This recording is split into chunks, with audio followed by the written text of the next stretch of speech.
Subscribe official channel Naya Pakistan and click the bell icon for more update. Thanks.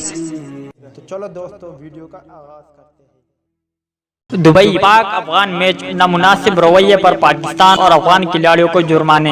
Media reports کے مطابق match کے دوران wicket لینے پر نامناسب رویے اختیار کرنے پر Pakistani fast bowler Hasan Ali 15% match face سے محروم ہو گئے، جبکہ کرکٹ انتظامیہ نے افغان کپتان محمد اصغر اور اسپنر راشد خان کو 15% جرمانہ عائد کر دیا۔ تینوں کرکٹر کو ایک ڈی میرٹ پوائنٹ بھی دیا گیا۔ واضح رہے کہ گزشتہ روز ایشیا کپ کے اہم میچ میں پاکستان اور افغانستان کی ٹیمیں مدھیم مقابل تھی، جس میں سنسنی خیز میچ کے بعد پاکستان نے افغانستان کو 3 وکٹ سے شکست دی۔ تو دوستو یہ تھی پاکستان اور افغانستان کے میچ میں کھلاڑیوں کے نامناسب رویے کے حوالے سے کچھ اپڈیٹ۔ امید کرتا ہوں اس اپڈیٹ سے آپ بھی مایوس ہو گئے ہوں گے۔ اس اپڈیٹ کے متعلق اپنی رائے کا اظہار کمنٹس باکس میں ضرور دیں۔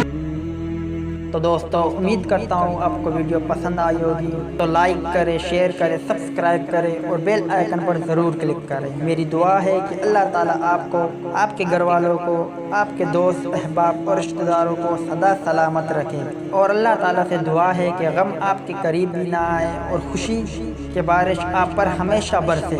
آمین۔ ویڈیو دیکھنے کا شکریہ۔